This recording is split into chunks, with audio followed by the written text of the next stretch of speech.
Brey, so far, what have you seen of Cameron Jefferson? Can he step in and contribute? Yes, he can. I believe he's got a great potential at the U of A. I've not gotten to see him yet. He hasn't been on campus, but from when I hosted him on his trip, he's a great kid. He goes head on straight, and he'll do well for us.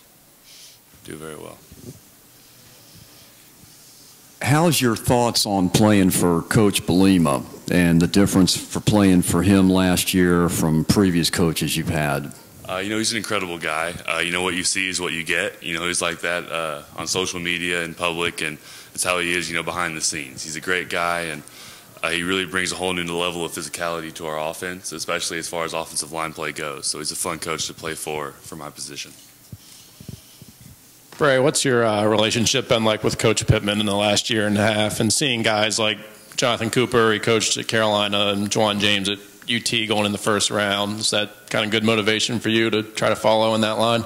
Oh, it's incredible. Coach Pittman, he's a hilarious guy. He's a great guy to be around, and he's made football, a lot of fun. It used to be maybe not so much, but now it's great to go up there and come to practice with a guy like him and really learn and get better. And obviously his track record is outstanding. It's something to look forward to, and definitely something to kind of keep you motivated day in and day out. Brey, over here to your left, you're going to have some true freshmen step up on the defensive line. How's Bijan Jackson coming along in particular? The freshman class has done great. They've done an incredible job at coming in and just working with the weight room staff. And we've had a bunch of senior-led practices this year. The seniors have kind of run everything and kind of looked down and brought these freshmen along, and they've really bought into it. That's something that they've done very well, is come in and just compete. How about Bijan Jackson? He's done well, like I said. He's with the defense, so I only get to see him. We go against one-on-ones. He's done very well against some of our interior guys, but I have not got to play against him. So you've had a lot of experiences in the SEC and playing a lot of teams in the SEC. Do you have a favorite stadium you like to step into, an away stadium, and what that feels like? As far as away stadiums go, they kind of get old after a while. Freshman year, is exciting going everywhere, being these major coliseums basically. But as you grow older, they become just places to play football. They're just fields, and they're fields away from home, so not particularly. Brey, talk a little bit about Brandon Allen and why fans should believe that he's going to have a much more successful season this year. Brandon Allen's done an incredible job at growing into his leadership role this year. This summer especially, he's really come out of his shell, and he's become a guy that the whole team, not just the offense, really looks up to. He makes those calls that need to be made, and he's able to, just like I said, lead with authority, and that's something that he's done very well. Brey, talk about Ragnow, Brian Wallace. How do you see those guys? Reeve Kohler, this was another highly regarded offensive lineman that seemingly has not made much of an impact so far.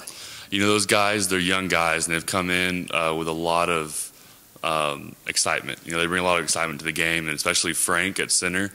He's put a lot of time in, a whole lot of time in the film room, and he knows what he's doing. It's incredible to see him and how far he's come since he just got here these last couple of weeks. And he's a very physical kid, a very smart kid. And Brian Wallace is one of the quickest athletes I've ever seen on the field. And once he kind of gets into rhythm, he'll be a great player for us. And of course, Reeve is, he's been here a while and he's getting the hang of things. And once he kind of finds his niche, he'll take off.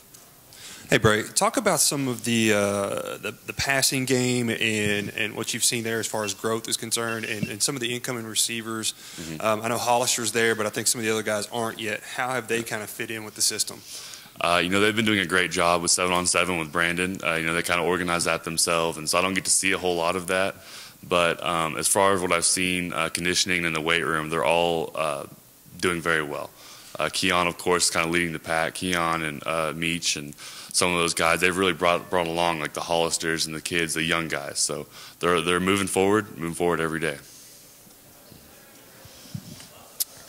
Hi, I was wondering, the SEC network's coming in this year, and it's obviously going to bring a windfall to this conference. In some way, shape, or form, that windfall is going to aid the players in some way financially. Have you guys talked about that and how it might impact you?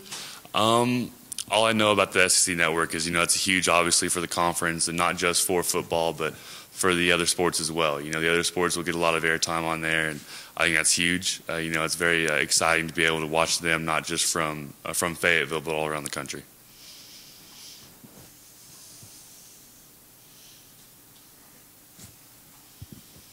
Brey, should there be more than 4 teams in the college football playoff?